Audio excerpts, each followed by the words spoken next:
Өдрийн мэнд. За өнөөдрийн дугаараараа Кайлигийн тухай дахиад ярилцсан хэдүүлээ.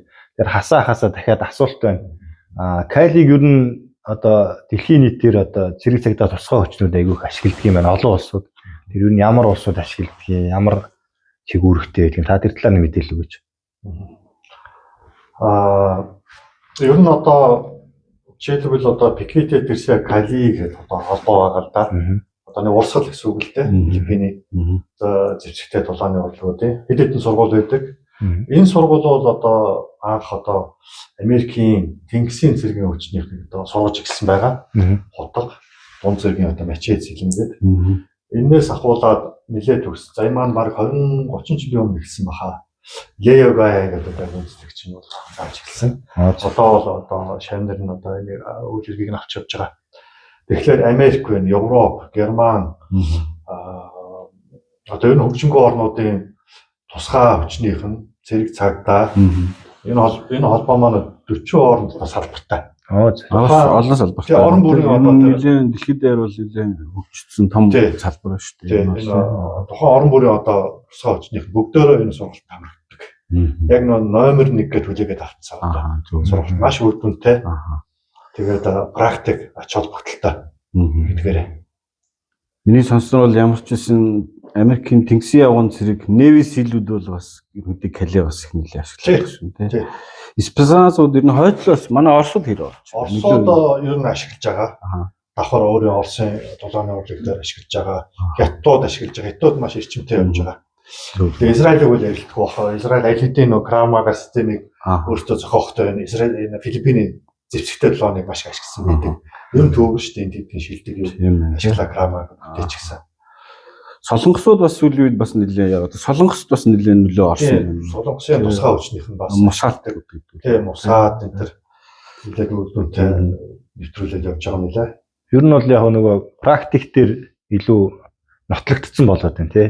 Тэгэхээр Испани колон байхаасаа илүү тэмцлээсээ нэг нотлогдоод түүхээр нотлогдсон болохоор энэ чинь шалгасчаад байна шүү дээ тий. Шалгарцсан. Одоо олон хүний амь насаар одоо тий баталгаажсан. Энэ чинь одоо Япончууд дайраад эзэлж ийсэн, Америкчууд эзэлж ийсэн, Испаниуд маш олон жил эзэлж ийсэн. Тэр бүхэндээ одоо тулдаж байсан.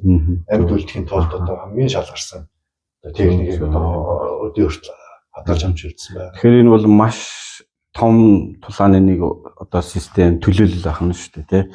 Мэдээж хоосон байсан бол тэр том улсууд мэдээж тэрнээс аваад ч юм уу гэмж бол байхгүй шүү дээ. Тэгэхээр маш энэ Японд ер нь Япончууд ч бас тусдаа том соёлтой шүү дээ. Таантаж зүгэл тий. Бас Японд ус байгаа юу тий салбар. Ингээл албаны салбар байгаа. Зөв. За тэгээ бас ерөөхдөө бас кинонууд дээр бас ашигладаг байх шиг байна тий. Яг энэ Калигийн үндсэн техникүүд тий. Одоо Холливуудын кинон дээр чинь Джон Вик дээр л баг шиг байна. Хаант генерал тоглосон тий. Хаант дээр нөгөө Томми Ли Джонс тоглолт шүү дээ тий. Та тэр талаар жоох яриач. Одоо та мэдээ мэрэгжлийн юм чинь кинонуудыг харцлаа шүү дээ.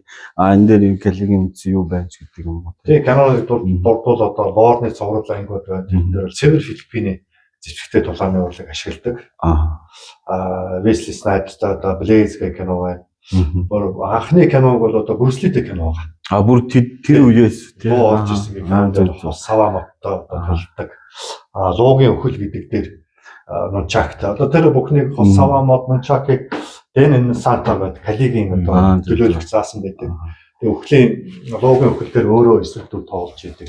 Бидний нөгөө Бацаан бахта бодоолд үздэг видео киноны л үеийнх юм шүү дээ. Их эртнээс эхэлсэн байна шүү дээ тий. Тэгэхээр яг нөгөө нэг урд нь ер нь кинонд болохоор ч нэг илүү спорт тал руугаа яаж гэдэг юм уу техникийг харуулдаг байсан. Одоо яг нөгөө хөл төргөх нөгөө богинохон хугацаанд одоо довтлохоо зогсоох. Тэр Филиппиний дулааны урлагийн мөн чанар тийм л дээ. Бид зохицоод авахгүй олон уурж авах бол тийм цаг зав байх өөрийнхөө амьсыг талдах тул зэвсгээ ашиглан алихаар одоо хор хонол өчрүүлэх тийм техник үүтэй. Тэгэхээр цэрэг амьд бол гол зорилго чинь тийм шүү дээ. Зал зэвсэг хажуугаар нь одоо бүдэл зэвсэгтэй. Зорилгоо биелүүл. Довтлогоо хамгаалалт нь хэд хэд үүтэй. 50% хувилбал жишээ нь. Ер нь бол энэ дулааны урлагийн онцлог болохоор дандаа сөрж довтолдог. Нөгөө эсрэг итгэхэд ойртдог. Тэгэхээр хамгаалахаасаа илүү тэр зүрэг довтлох нь илүү дамгаалсан суултай гэсэн. Тэгээд одоо манай Монголын кинонууд дээр бас ихтэй ер нь би нэг тийм яг утганы тулааны сценийг харж байгаагүй. Сүүлд тэр нөгөө амарсайхан жүжигчний хийсэн Mongolian Communication гэх тэр кинон дээр нэг тийм та дэрийг үзсэн нэг тийм тулааны нэг хэсэг ус. Тэр бол надад их гоё тийм бодиттой ч юм уу тийм санагдсан. Тэр нь одоо л ер нь Филиппиний тулааны урлаг орнууд руу тарах чиглэж байгаа. Монголд бол одоо л ингээд орж ирж байна л да. Кинонд бол тэр болгон бас тийм ер нь харсан л байна. Тэгэхээр ер нь бол кинонд одоо жүжигчин тоглох гэхэлээ шууд энийг чинь сурчихгүй байлгүй тийм рефлекс хөдөлгөөн байхгүй учраас. Тэгэхээр мэрэгжлийн юунаас зөвлөгөө авч иж, сургалт авч иж кинонд тоглох баг. Тэгэхээр танаа одоо сургалт танд хамагдаад ч юм уу танаа сургалтанд хамрагдаад тэр жүжигчний юунд ашиглаж болох уу тийм. болол байх тийм. Холбооны одоо хүмүүс байгаа. Загаад өгөх. Тийм холбоонд хэлсээд тийм. Одоо манай холбооны одоо хамтарч байгаа хүн маань халуун зэвсэг, техник янз бүрийн тусгай тактикийн одоо янз бүрийн аргачлалыг одоо заахад бол бэлтгэсэн хүн байгаа. Одоо сүүлийн Монгол кинонууд ингээд яг тэр пиротехникийн мэрэгжлийн багтаа ажиллаад эхлэхээр тэр киноны одоо энэ төсрэлт дэлбэрэлтийн юмуд аюул гоё тийм үнэтэй болж эхэлж байгаа хэрэг. Тэгэхээр одоо жишээ нь Монголын тулааны урлагийн одоо найруулагч нар одоо тантай холбогдооч юм танай холбоотой холбогдоод яг тэр кинон дээр орж байгаа деталлуудаа одоо яг гоё мэрэгжлийн ингээ хийгээ явах юм бол бүр л гоё л харагдах. Дээрээс нь үзэгч нар чинь айгүй гэрхээ байхгүй тий. Ингээд ямар нэг юм харчаад энэ шил худлаа панаалтай хизээ юм байсан ингээ тий. Тэр айгүй сайн мэддэг. Тэгэхээр яг мэрэгжлийн хүмүүстэй ингээд ажиллаад яах юм бол тэр кино бол айгүй гоё тийм өмшөлтэй тийм юу болох бас боломжтой. Яг л барууны одоо кинонд ашиглаж байгаа техник бол оруулаад явчих тул. За ингээд асууч. Нэг ч юм. Та нэг юм ба.